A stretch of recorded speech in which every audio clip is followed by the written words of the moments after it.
Welcome, everybody, to the latest installment of Going Remote Basics, where we're going to cover the most recently announced requirements of all of you campus faculty for going remote this spring term.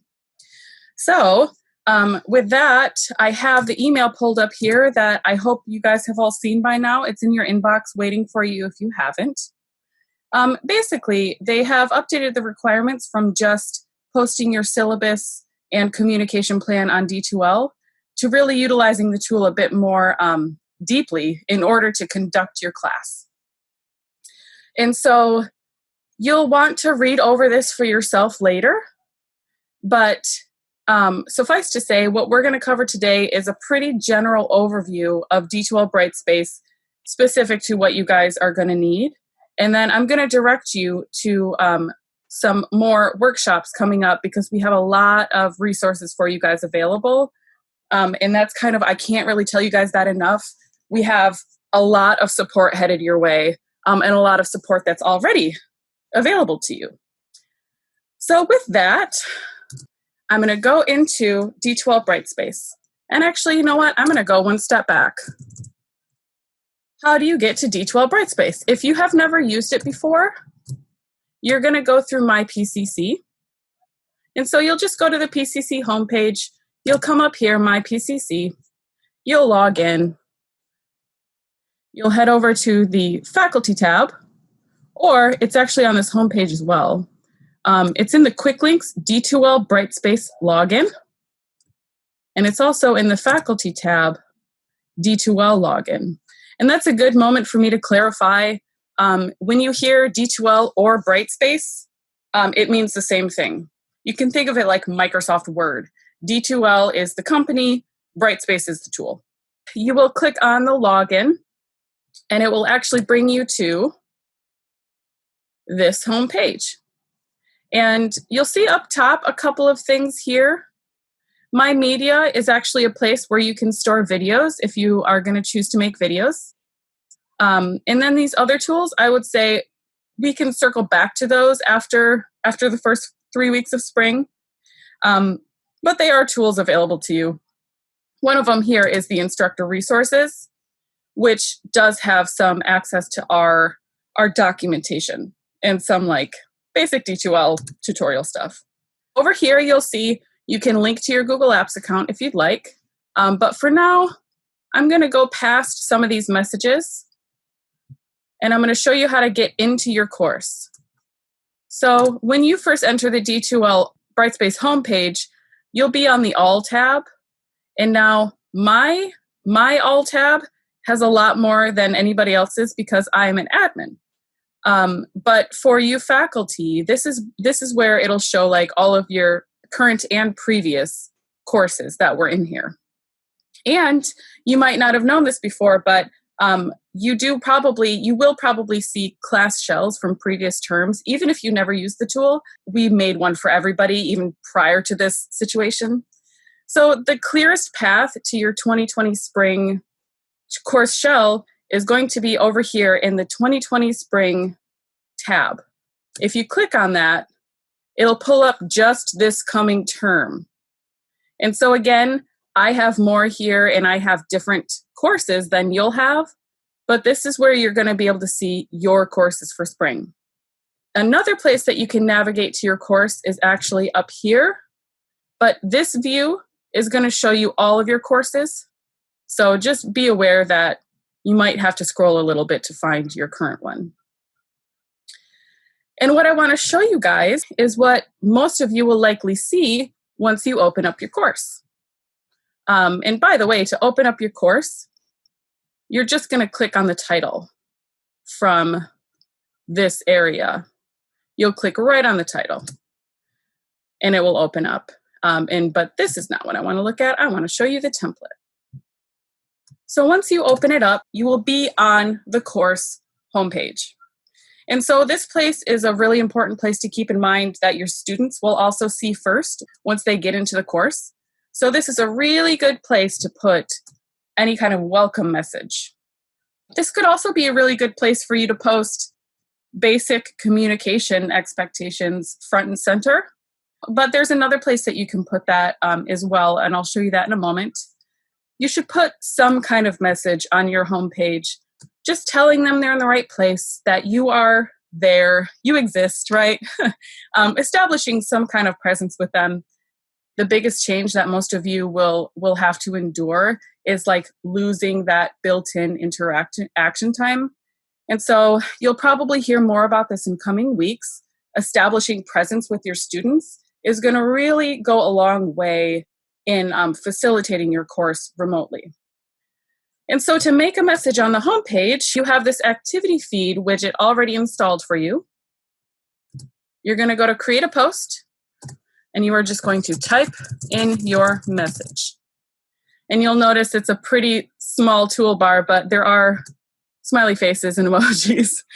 So there's that. You want to spice it up a little.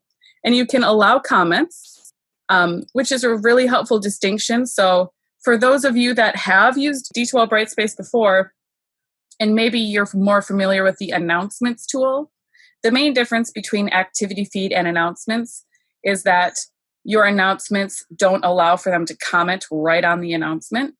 The activity feed does. It's much more of a social interaction tool. The other big difference is that if you're someone who copies content from term to term, activity feed content doesn't travel. And if what I said does not make sense, just in one ear, out the other, you don't have to worry about it for spring.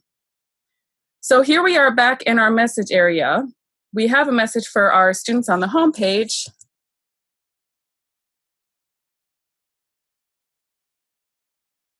Think about in this message, what do you want them to do first, right? Do you want them to check in with you via email to establish that they won't be dropped from the course?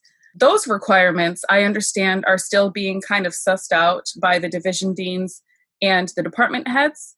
But I think it's safe for you guys to create some kind of basic initial touch point. What do you want them to do first?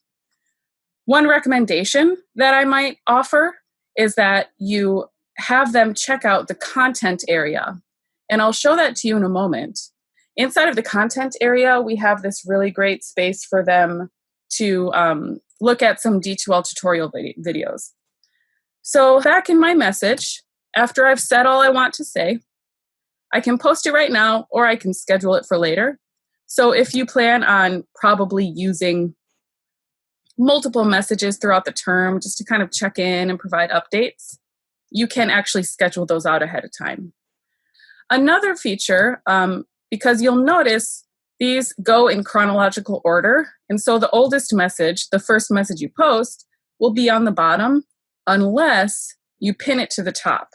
And to pin it to the top, you go over here, pin post to the top. And then this will stay at the top of the pile. And they'll just know that the newest update beyond the initial first message will be following that. That's also something to keep in mind.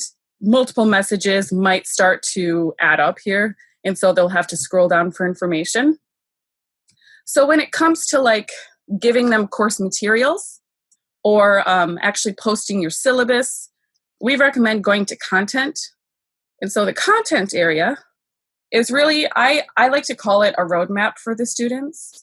And we have in the template that most of you will receive, or already have received inside of your course shell, we have made some modules for you. And so modules are really just containers for other things. But when it comes to like the roadmap, what I mean by that is we think the best way to show the course progression or to like move through the course is usually by week. If this doesn't work for you, you can always change these modules, or you can, have just a module for class lecture files, for instance. And so to add a module, you're just going to come down here and type it in and press enter. But the ones that we have ready for you, I mentioned the getting started. This might be what you mentioned to the students as being a great place to start. Getting started makes sense. Because in this module, we have all of the information that they will need to know if they have never been an online student. And so we've got this first page is some tutorials for them. This is a playlist to some tutorials. And we also have information about, generally speaking, how do you communicate online? How is it different than communicating in person? What web browser they should use, which Chrome, by the way, is the one that works best with D2L Brightspace. Technology requirements, stuff like that. Student help desk is going to be the one that we want to make sure that they know about. And so we actually have, back on the home page, information for the student help desk as well. So if your students are emailing you with questions where they're like, I tried to do this and it didn't work, your best approach is really going to be to send them to the student help desk rather than trying to solve it yourself.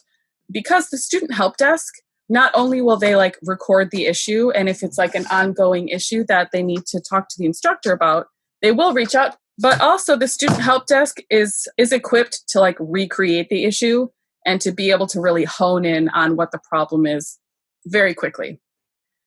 And we also just want students to feel empowered to not have to go to their instructor if they are having like a technical difficulty. And so the more you can mention the student help desk, I think the better off you'll be and the easier time you'll have with your students for the term. And so that student help desk is on the course homepage. It's right here. And it's also inside of content in this Getting Started module. So if you want, again, circling back to that initial homepage message, if you want to direct them to this module first, they'll run into that information. And then I think any subsequent messaging, you just tell them if you have any trouble, contact the student help desk kind of over and over and over. And you can't say it enough, I don't think. And so the next thing we have for you here is a course information module. And this is where we recommend you put your syllabus. And so to upload your syllabus, you're going to click right on this title, and you'll see it opens up on the right. And if you want to add something about your course, an additional welcome message, you're free to do that by clicking Add a Description. You can write a message in here. Or if you just want to direct them to the course information module for your syllabus, to upload your syllabus, you're going to go to Upload Create, Upload Files, My Computer, and then click Upload, and it will open that kind of classic search box for you to attach a document. And then it shows up here. You click Add, and then you'll see the item is added inside. By and large, what we really do probably expect most of you to already have all of your materials as like documents. And so moving online, fingers crossed, most of it will be uploading all of your materials into the pertinent module. So like course information is a really great place for your syllabus. If you have any kind of assignment calendar that is a document, a course calendar, a reading list, anything like that, like reference material, this course information module is a really great place for that. And then moving forward in the course, our recommendation is to go sequentially by week. And so to add things to your week one, you're just going to, again, click right on the title, Upload Create, and upload a file. And now some of you may be noticing there's a ton more options than just upload files.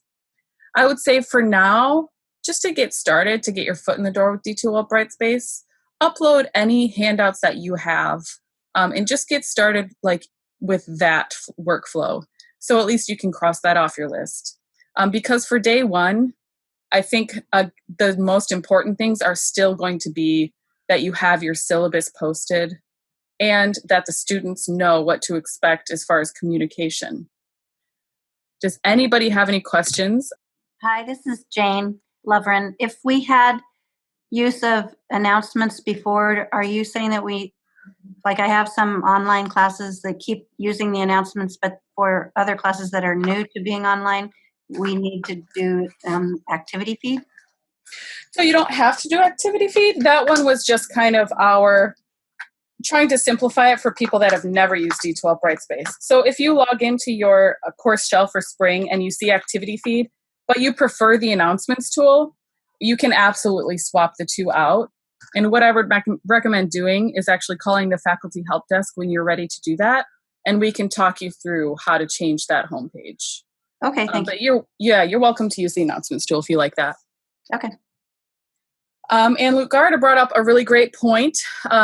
Inside of D2L Brightspace, as you're building things out and adding things, you might be curious as to like if you're doing it right or what is the student going to see. So at any point, you can actually hop into View as a Student by going up to your name, and then this may say View as Instructor. If it does, you just click Change, and then Student. So you guys will not have this big menu. This is because I'm an admin. You will probably just have Instructor or Student. But click on Student, View as Student. And here you can see this changes. Casey Twining as Student. This is the student view. And I haven't put any dates on anything. But one difference off the bat, you'll see that widget that was at the top, that was for you instructors to kind of get started with, that is no longer visible. And for the student help desk is front and center. And here is my message that I pinned to the top for the students. And then inside of content, the student will see my pseudo syllabus here. And you do have the option in content to make things invisible for the students while you are working on them. I'll hop back into the instructor view and show you that in just a moment. I see a question in chat here. When do the students have access to their courses? Great. Great question. So we are planning on activating all of the campus courses on Monday, but activation does not mean visible. Activation just is one less thing for you guys to have to do on the first day of the term. The classes are scheduled become visible to the students for them to enter the first day of the term, March 30th at 12 a.m. If you want to open it up sooner for them, you're welcome to. I would suggest you call the Faculty Helpdesk and we can help you adjust your dates to open it up sooner. All of you who are campus faculty, you don't have to worry about activating your course or like switching it on for the students. That will all happen for you. The students will be able to join on the first day of the term. As far as like suggestion when it becomes visible, I think the soonest that you are comfortable showing it to the students, I say go ahead and make it visible because everybody is in this weird situation right now, right? And I'm sure the students who are like, had not planned on being online students are perhaps a little frazzled as well. And if you can give them any kind of head start to your materials, I say go for it. If you would like to adjust your start date, just give that Faculty Helpdesk a call. Many of you probably are already familiar with the Faculty Helpdesk, but on the D2L homepage, the first page that you see when you enter D2L Brightspace, you'll see over here, Faculty Helpdesk.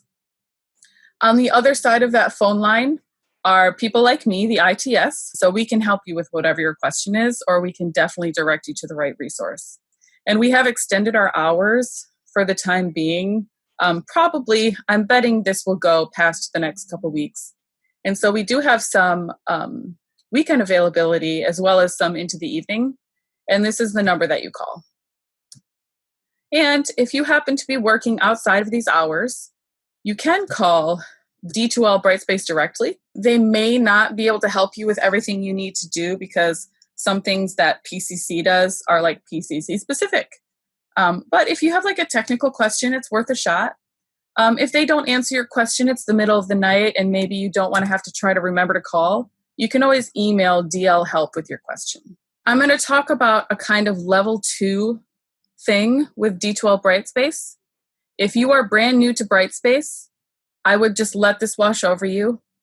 And if you remember it later as something you want to use, great. But I was talking about making things invisible to your students while you work on them. So say you have, a Google Doc that you want to link in here.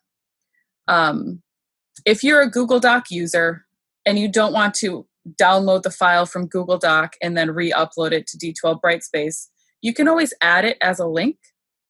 And to do that, you go to Upload, Create a link, and then you would just put the shared link in here. And if you need any help with creating a shared link, you can definitely give us a call at the Faculty Helpdesk. But once you put that in here, you give it a title, a document title of some kind. You're going to open as a resource, external resource. And then if you're still working on it, because as we know, Google Docs, you can continue to work on it and it will save to the cloud like as you work. If you want to make something invisible, you're just going to go here, edit properties in place, click on this little eyeball icon, and switch it off. And anytime you see a little eyeball icon with a line through it, the students cannot see that thing. And you'll notice all over the place things like open eyeballs. That's great. The student can see it. Don't have to worry about that. But make sure if you are hiding things from the students that you unhide them when they're ready. It is one more thing to remember. So if you are new to Brightspace, this might be way past what you need to use it for. And so let me show that again. So here I am in my module. I have my item. I hit the drop-down arrow. And I can edit, well, you can do it one of two ways actually. So you can edit properties in place and hit the eyeball and switch it off. You'll see it says hidden. Or if you notice in this drop-down menu, it has a hide from users and make visible to users right under edit properties in place. And as soon as you hide it from users, you get this message at the bottom and you see this little eyeball over here.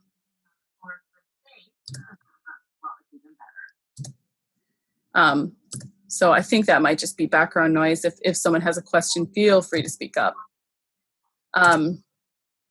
So by and large, that's the content area. There's much more that you can do with the content area. So again, if you're someone that has already been kind of introduced to Brightspace and you're ready for the next level, I would recommend joining one of our Intro to Brightspace workshops. And we have a whole bunch of workshops coming up. You can find these by going to pcc.edu/is. It may be how many of you found today's workshop. And you scroll down on this page, you'll see resources down here for you, including Brightspace tutorials. But right here is going to be that workshop.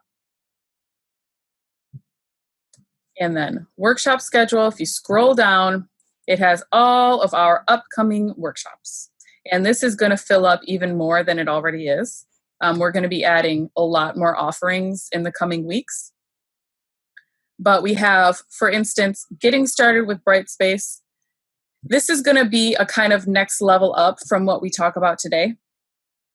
And you'll see this one is led by Melanie, but we have more coming up. Getting started with Zoom, getting started with Brightspace. And so I would recommend all of you maybe just bookmark this page for the time being so you can hop in and out of any kind of workshop that you need. So back inside of Brightspace, what we have covered so far, posting a message on the homepage and uploading your syllabus. Those are the two most pressing things for that first day of classes. But beyond that, the expectation is that you guys will accept assignments in Brightspace, as well as perhaps utilize the tools. And I think a lot of that, again, is going to be quite flexible based on your particular class. And it's going to look very different for everybody.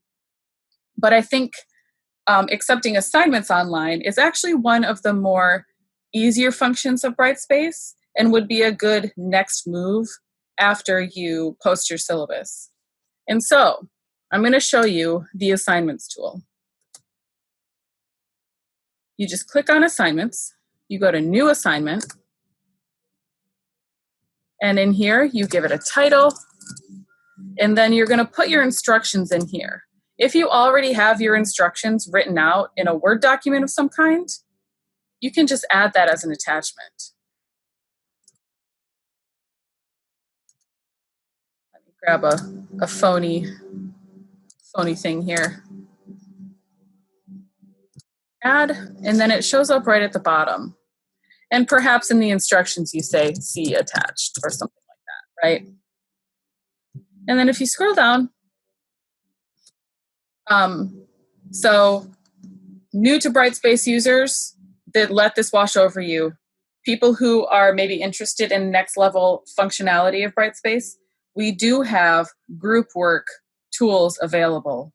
So if it's built into your course that you have groups get together and maybe complete a report together, or maybe they do discussions together, you can utilize that as an additional layer to your Brightspace course. So if you do have group work in your course, we can totally help you get that whole structure set up. And you can accept group assignments. As it is, I think most of you will probably just accept assignments from individuals. And so when you look down here, you'll keep this one marked. You'll accept a file submission for them to like upload a document of some kind. There are other options, but I would say stick with this one just to keep it basic at first. And then I recommend keeping this unlimited, just in case if they mess up on the first file upload, they can upload, the right one. And then you'll want to make sure all submissions are kept. And then scrolling down, you're going to say how many points it's worth. Grade item. This is like third level, I would say, D2L use. And as of right now, you guys are not required to use the grade book in D2L. And so I'm going to just put a pin in that and let me know if you want more information. But for now, I've got my points. How much is it worth? And then I'm just going to save and close. There is a lot of other things here, as you see, but you don't need to worry about those right now. Save and close.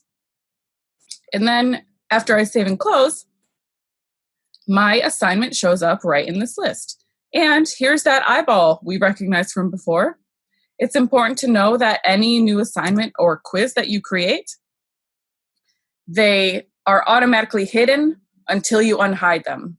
And so when we talk about like maybe it's a work in progress, just make sure that you double check your assignments are not hidden. And I'm going to check chat here. I see I've got a couple questions. How would students submit photos of their artwork for a drawing or painting class? So Phyllis, they would upload their picture file to this place. They would come here and they would upload the file. And I can just unhide that and show that to you really quick, actually. So I'm going to make visible. I'll view as a student. As the student, I go into assignments. I see my weird assignment here, very generic. I click on it. And here I see, here are my instructions to look at attached. And I could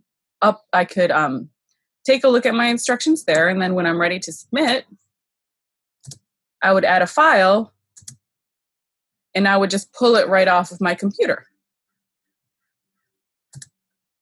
Other options, of course, you see record audio or record video. Excuse me. Sure. It's Phyllis. Could that just be a JPEG, or does it have to be a PDF? Nope, JPEG. JPEG is fine.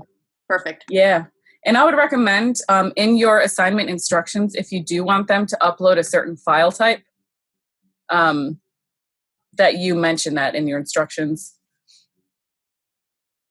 But yeah, I think you might occasionally run into folks putting things like pages up, and if you're not a Mac user, you can't open pages. And so I actually do think it's best practices to add something about the file type. And let's see. Julia asked, we are dropping grade items for our students.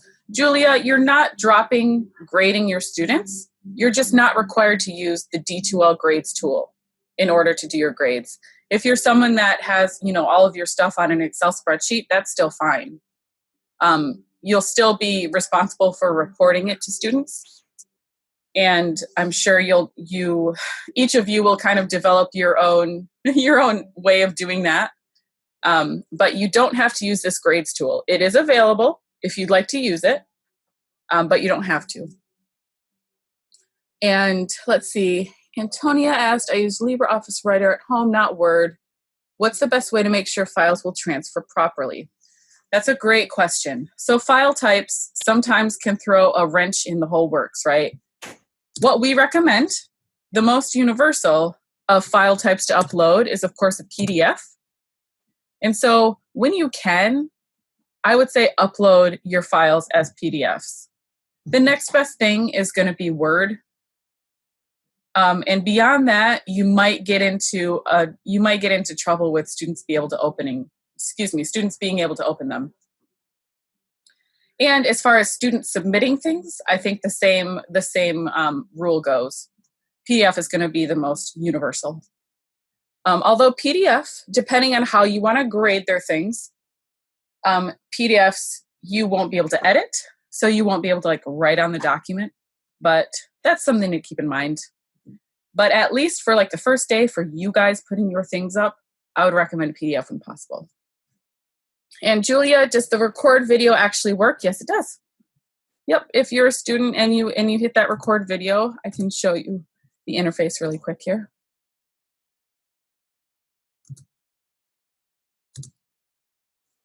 Bye, Chris. Good to see you. Reach out if you need me. So the record video, since I'm inside of a tool that's using video, it might not pop open the way that it would normally. But let's just see, shall we? There I am. Yeah, so there we go. I can record webcam video, or I can upload a file there. And I would just click New Recording. And the same goes for record audio. New recording. Yeah, it's a cool feature, Julia. If you want to, try to get some of that personal touch back in there, some of that presence.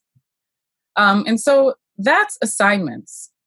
And so I think, again, for the first day, make sure you have communicated to your students how you plan to communicate. And you have also uploaded your syllabus. Those are going to be the biggest things. And put a message on the homepage, either with your communication plan or just telling them, hello, welcome to spring 2020, isn't it crazy? Or something like that. And Julia, yes, students can record video. They can record a video. There is a time limit on those videos of, I think, a little over 3 minutes. And so they're really just for video messages.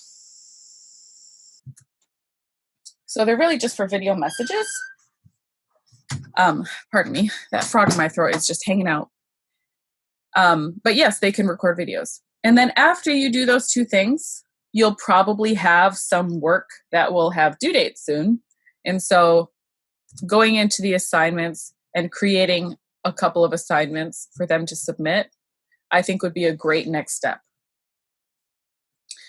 I didn't talk about this, but you can add due dates. You can add a due date to your assignment that will show up. You just have to go to the restrictions tab and then enter in due date here. And then you'll see it shows up a little differently. So that's helpful. Not required though. At least having some place for them to put the assignment, I think, is helpful. Is a great place to begin. Okay, so that's the D2L basics overview. We also have discussions tool available, which is good for asynchronous discussion. It's basically like people post a message and others respond to it, and most people are not doing those things at the same time. And so if you do want to make up for some of that lost class time, that lost class discussion time, this is a great tool to explore. And similarly, quizzes. Quizzes is a place for you to put quizzes online. Some of your quizzes might be a bit more subjective than D2L Brightspace can manage. So as you are thinking about how you are going to administer those quizzes, look at them with the lens of like, how could I create this quiz, or how could I reformat this quiz so that a machine could grade it, to have objective answers. And I think that would be the best use of the tool. Both discussions, well, actually for all three of these, we have more intensive workshops where you can really get nitty gritty with the tool and get to know it. And those workshops might help you guys flesh out how you want to use it as well. But these are all available to you. The next thing I wanted to show you, I want to make sure everybody knows how to email your class. So some of you might be emailing through just MyPCC, which that process I'm not totally familiar with. But this one I do know works. So you can email your whole class from the class list tab. And this shell that I'm in is empty. So I'm going to show you a shell where there's some students. And Antonia, can students use all of these features on their phones? Yeah, I will get to, let me circle back to some things that we can do for our students that might have less access in just a minute. So to email your class list, you're going to go to class list, and you are going to click right on this button, email class list. The next page is going to show you a list of everybody in the class, including yourself. Here I am. And then you're going to click send email. And then what pops open is this great auto-filled, everybody is in the BCC, so they can't see each other's emails. The subject already has your course name in it, and you are in the BCC. So all of that is super handy, I think, if you are looking for a quick way to get that initial message to your students about, maybe just checking in with them as the term begins. And then, of course, this is just kind of typical email body text, right? Whatever you want to put in there, you can. You'll see this kind of classic toolbar. And then the send button is actually at the top. And it's important to know this email is going to be anybody who responds to it. It's going to go to your PCC email, okay? It's going to go here. So you can send your initial message from D2L Brightspace and then pick it up in your PCC email. Which brings me to my next big important point. You guys might notice this icon up here. This is not PCC email. It's unfortunate. We're trying to get rid of this icon because we know it's confusing. But this will not send email through your PCC account. Similarly, this messaging tool, we haven't really used very much because of, well, there's lots of reasons. But for you guys starting out, I just recommend ignore these. Enter your email in the way that you normally do, right? And you can send that initial email very easily, and then just keep going through your regular email and ignore these. Sure. Okay, this is Jane. I ran into one thing one time where I was writing a fairly long email, and then I had to get out of it to get something, and then I came back and it was completely gone. And I called the help desk, and they said that that was one feature that it doesn't automatically save a draft like our regular Gmail. Correct. If you're using the email class list, you can't walk away from your email. You just have to finish it right there. Right. Yeah. But any responses will go to your PCC Gmail. And Julia asked, can we delete them? You mean the icons, Julia? We can't delete the icons. They would be gone if we could. That's just kind of like, well, it's how Brightspace looks, and we're working on it. We're working on being able to get rid of those icons. So, to recap once more, message on the homepage, syllabus into content. After that, maybe you create a couple of assignments for students to submit their work. And of course, email the class list whenever you want. Now you'll notice, once again, these other things up here, discussions, quizzes, grades. You can use those if you'd like, and we would be happy to help you use those. But we have more intense workshops for those. So the next big thing that has been discussed is you guys doing web conferencing since you can't meet in person. And so to do that, you're going to have this template, again, that's going to have online rooms in the nav bar. If you get inside of your course and you don't see online rooms in the nav bar, just call the Faculty Helpdesk. We'll help you put it in so you have easy access. The first time you click on it, it's going to look a little different than what I'm about to show you. But the first time you click on it, it's going to have a message that tells you that an email confirmation is on its way. I would not be surprised if that email confirmation, that initial one, gets lost. So if you don't receive that email confirmation, just call the Faculty Helpdesk. We can resend it. It's a very quick process. We are running into it quite a bit. So if that happens to you, it's nothing too out of the ordinary. And basically, you'll go through the process of accepting your account through your email. You'll come back into Brightspace. You'll refresh this page. There'll be one more prompt for you to accept the LTI integration. And then after that, you'll have this interface. And then every time after that, this is what you will see when you click on online rooms. And that goes for all courses.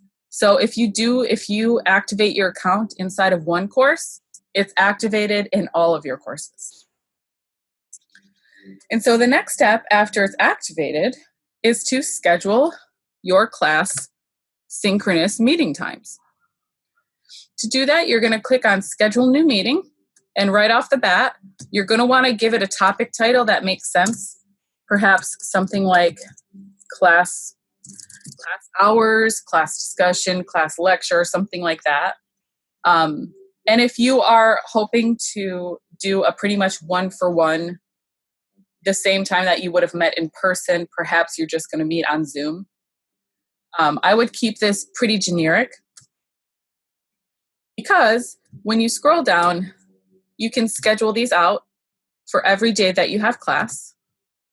1 p.m., that works. Maybe I do it for 2 hours.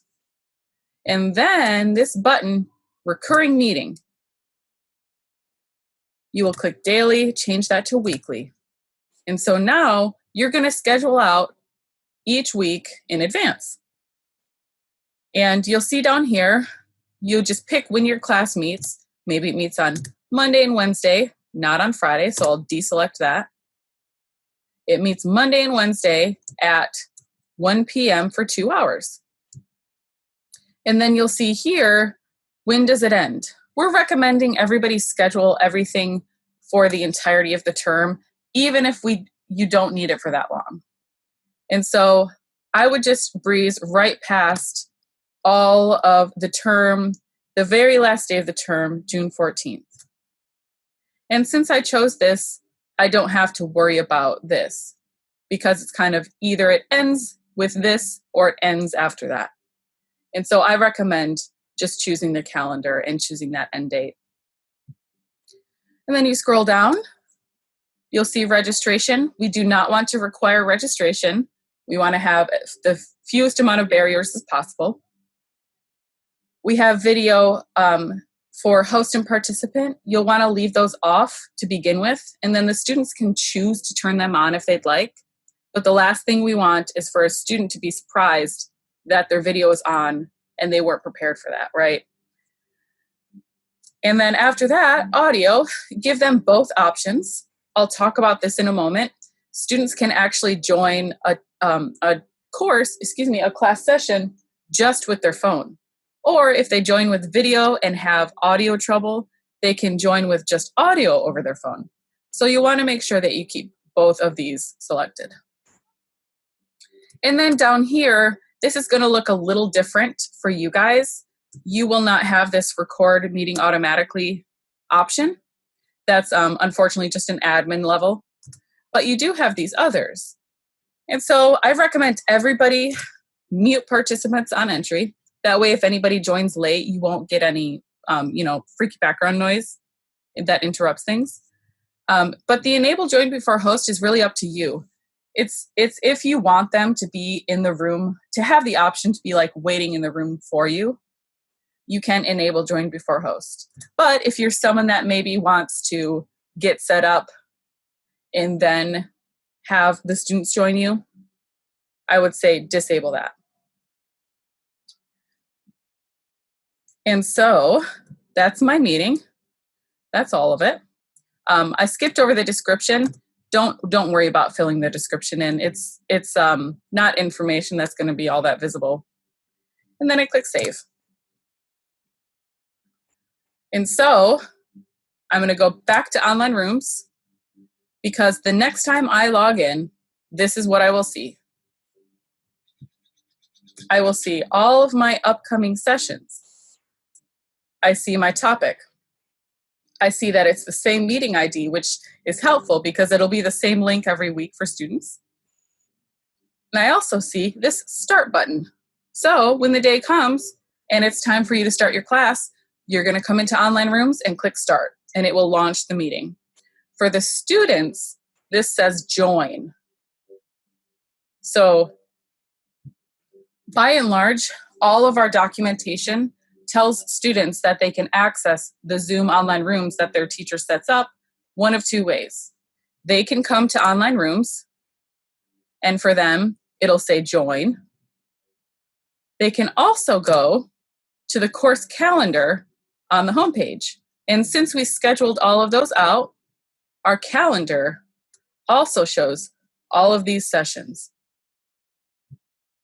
And so for them to join, they just click right on the item, and then it says, click here to join Zoom meeting. And all of our student-like instructions are describing those two ways of joining. So if you have received any kind of other advice about emailing a link or something like that, to each their own, but for what it's worth, if they are calling the student help desk, these are the two ways that we can double check and we can help them with. Also, if you notice, side note, my assignment, since I put a due date on it, also shows up in the course calendar. So if a student is looking to quickly submit that assignment, they can access it there. I'm in teacher view right now, so pardon me. It's, giving me the ability to edit the assignment. But yeah, suffice to say they can access their assignment to submit it there as well. Okay, so let me back up and check some of these. So first I want to circle back to the question of access for students, because this is rightfully so something a lot of people are concerned with. And I think moving forward, we have to just try to have as much flexibility and grace as possible around those things. But what you can do is you can offer them the ability to join the Zoom room just by telephone. So at least they'll have those class hours to still be a part of things, to maybe still hear things live. And then maybe you allow certain students who have access issues, or maybe you allow everybody the option of just submitting things over email. All of that's okay. And whatever you guys can work out, I think now's the time for us to really all put our heads together and share any solutions that we find. But you can have them access those class sessions that you're doing over Zoom just by telephone. It does mean the Zoom function is going to be a little bit limited for them. For instance, if you are showing like a PowerPoint presentation and they're joining by phone, they will only be able to listen to the PowerPoint presentation. They will not be able to see anything you're doing. But it's a start. And to get that telephone option, I'm going to go back into online rooms. I'm going to click on my meeting and then find this button, copy the invitation. And so you'll see this window pops up and it gives them all of the class time. It lists all of this out. And then down here, it provides phone numbers for them to join. Now the 253 is the one that is the Pacific time zone. So when you copy this and probably put it into an email to your students or into a message on the homepage or something like that, when you copy this, I would suggest editing out a couple of these options so they start with 253. Or maybe you just tell them to start with the 253 number. And then when they dial up, it'll prompt them to enter their meeting ID, and then they'll be in the room, just like we're in the room right now. And so I copied all of this information, and I would just paste that in a message. And you only have to paste that message. Well, I mean, you can send the message to people as many times as you need, but that phone number and that meeting ID that they need to join will not change. So when I paste this, I can get rid of a lot of this, I think.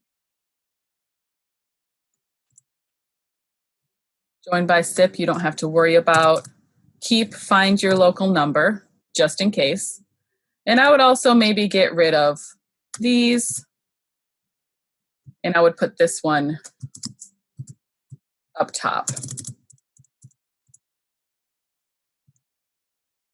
That way they have the information they need.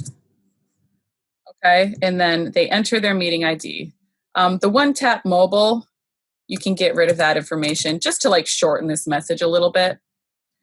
Meeting ID, post that as many times as you'd like.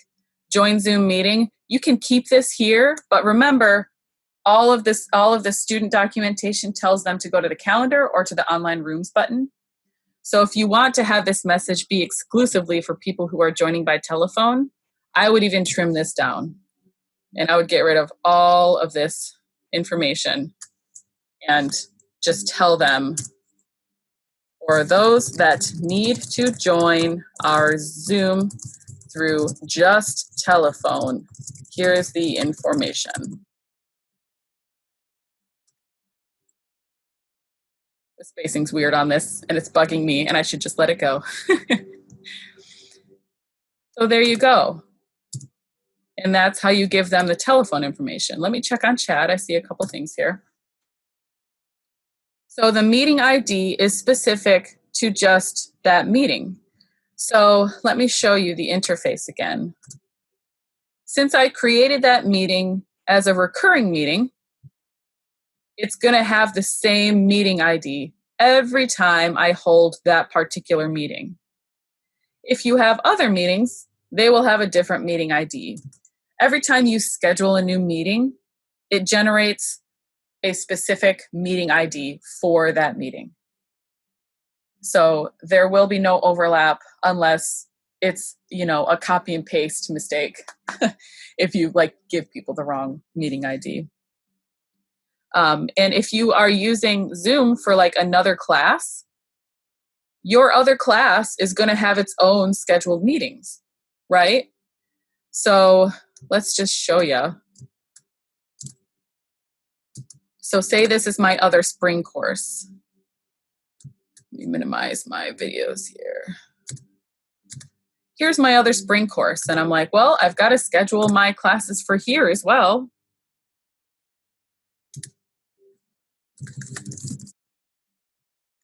And I'm just going to breeze past this.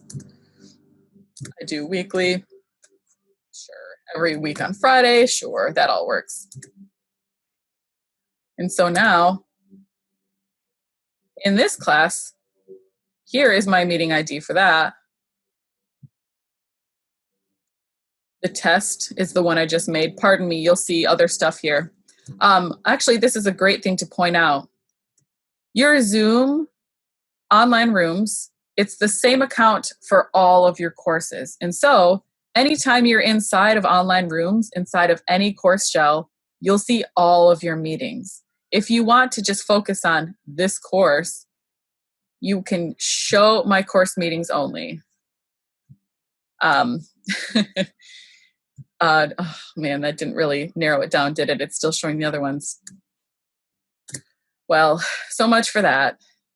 I was really hoping that would work so easily, but it looks like we're just going to have to slow down and make sure we're clicking on the right meeting. It does have the other class that I just did for this one, class hours.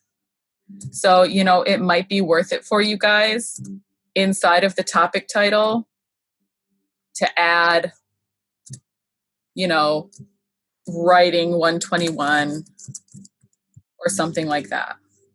Something very short and basic, just so you'll be able to differentiate later on.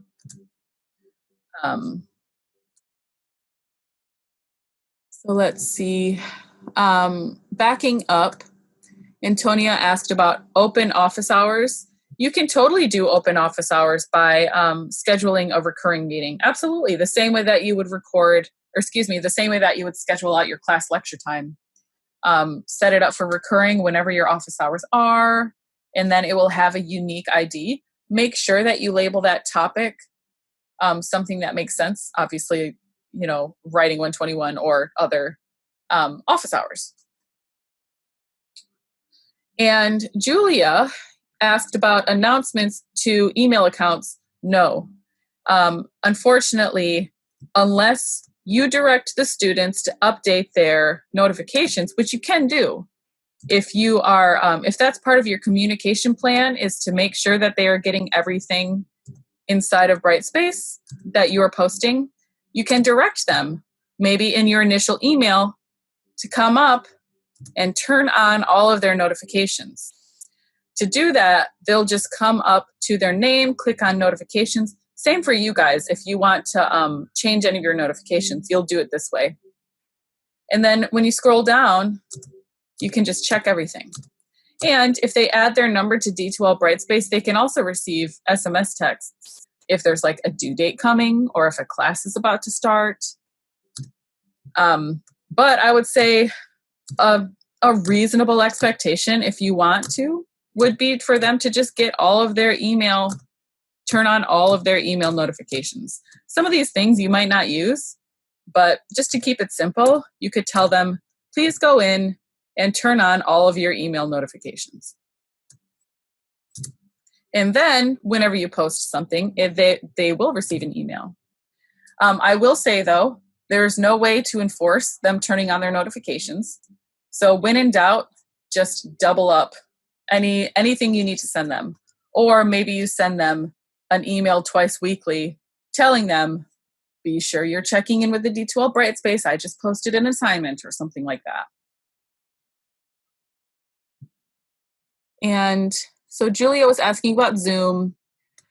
If you want to do a practice meeting, I would recommend practicing inside of your personal meeting room.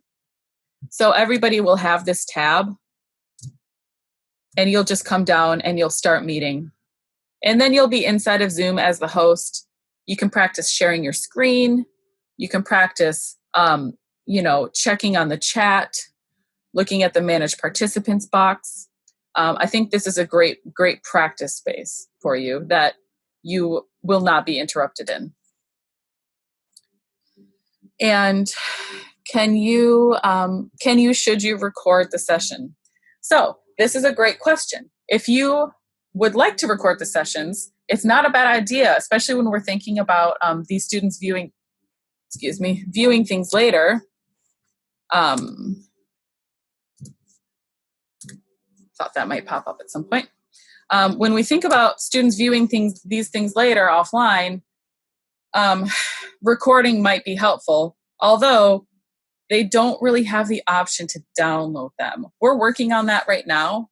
That is actually at the top of our priorities. It's like finding a way for students to be able to download Zoom recordings. But suffice to say, if you would like to record it, even just to have available for people who weren't able to attend live but would like to watch it again later, you can absolutely record it to the cloud, and then it will go to this tab, and this tab is visible to students inside of their course. So if you record something, it's very easy for the student to go to Cloud Recordings, click on their recording, and replay it right then. We are asking that if you are going to be recording your sessions, you add some language to your syllabus, just giving students a heads up. You should also know that these recordings are as secure as we can make them, but there's no way to ensure total security. If there was some student with a strange idea in their head, they could capture the recording on their own kind of screen share, but it is as secure as we can make it. So just make sure you add something to your syllabus about, we might be recording these sessions.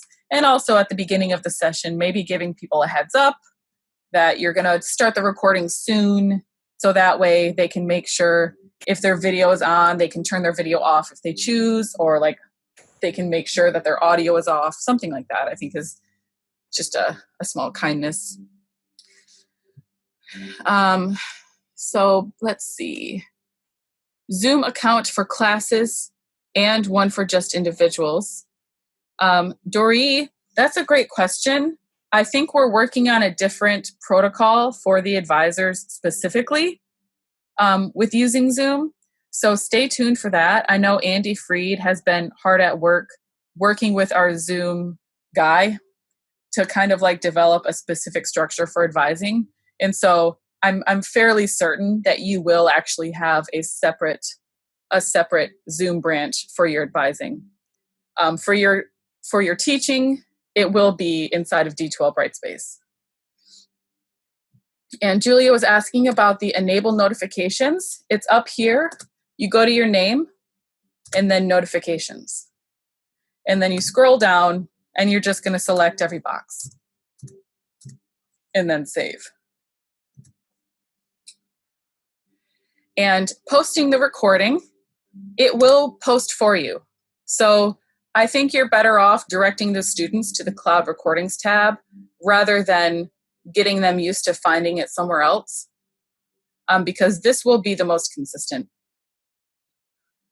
And Phyllis was asking about, can I switch back and forth from laptop to cell phone during Zoom with a class meeting?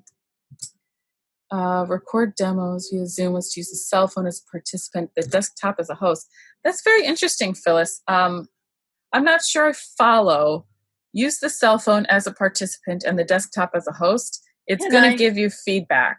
If you have the same Zoom room open that you're accessing from your phone and from your computer, it'll give you feedback and probably be too much to manage. But maybe you can tell me. Sure. Yeah.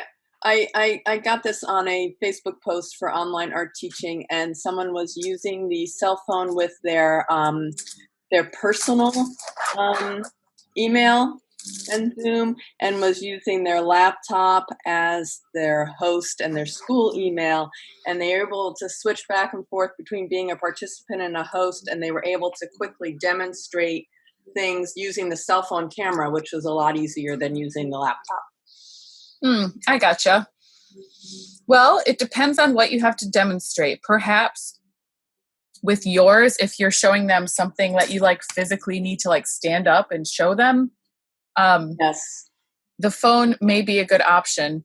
I would love to work through that exact use case with you if you'd like, because I can already tell that there would be a few things that you'd have to kind of like deal with that might be a little stressful. So I'd be happy to like help you prep for something like that if you want to. I can do that individually. Thank you. Yeah. Privacy question from Antonia. Even if we aren't recording sessions, can they do it on their end? So they can if you let them. As of right now, the default setting is that participants have to request permission to record. So it isn't to say that like someone who's super tech savvy can't find their own way. They can. And unfortunately, like this day and age, there's very little we can do to prevent someone who has enough tech wisdom, right? But when it comes to just the basic Zoom user, inside of PCC they're not allowed to record unless you allow them. And to allow them, you have to actually go through the console outside of this interface. So if it's something you're interested in allowing your students to record, you can absolutely reach out and we can help you work through some of those settings. But the default is no. Yeah, and Julia mentioned we have to have students sign waivers. They might be recorded. I mean, that's not a bad idea. As of right now, that's not like the mandate college-wide for students to sign waivers. The current registrar is developing language around this, but the bottom line is that anonymity is not like a guaranteed right inside of the classroom. So I think with that, we're able to establish like, you may be recorded, and we can just do as much as possible to allow the student to not have anything visible that they don't want visible. They can turn off their audio, they can turn off their video, they can even change their name inside of Zoom. All of that is available on their end. So it's sort of like a reasonable compromise, I think. We're all in this together. So yeah, we have covered it all that I had planned on covering. I feel like I can't say this enough. The Faculty Helpdesk is the available resource for you guys. If you have a quick question, you can always get in touch with us on there. You can email the ITS that works at your campus, which you can find by going to that pcc.edu/IS and go to contact us. And then if you've never worked with them before, we have, I want to say agents, we have tech support just for instructional technology at every campus. And so you just find your campus. There I am. I have a one-on-one appointment calendar. But I'm also, personally, I'm going to be holding some open technical support hours for the rest of today and also next week. Today is from 1 to 5. And then next week, I've got some open hours as well. If you're interested in joining those, please feel free to email me at casey.twining@pcc.edu. And that's casey.twining@pcc.edu. But if you're wanting to just maybe get started on your own this weekend, I would recommend coming to this pcc.edu/IS and maybe just checking out this tutorials and trainings page. And if you go to D2L Brightspace, you'll see a big list of stuff, and you can just start slowly. Maybe you just start by reviewing how to upload a document to content, right? Getting that syllabus up there. Small steps, right? And yeah, those that are maybe feeling excited or more confident about the tool, we would love to have, a specific strategy session with you about how deep you want to go with using D2L Brightspace. Julia asked, if we teach at multiple colleges, do we need multiple Zoom accounts? I can only speak for PCC. You get a PCC account. I don't know if the other colleges are using Zoom. They probably are. So you will have multiple Zoom accounts in the same way that you'll have multiple email accounts. And that's another thing. So for folks that maybe did rely on that in-person communication, you'll want to make sure that you are using your PCC email for all communication with your students. We cannot guarantee the security of any other any other email. And so be careful when you're sending out emails that you're not using your personal email or another school's email, because that just kind of opens up some like FERPA issues, some security issues. So I'm going to stop sharing. Really great questions, you guys. Thank you all for joining me. We'll have more of these sessions coming up, and we'll have a few more advanced offerings. You'll see messaging from us very soon about sort of the guided pathway for instructors for getting ready for spring. And of course, just remember there's a lot of flexibility in all of this, and give yourselves and the students a little extra grace, because this was definitely nothing anybody anticipated.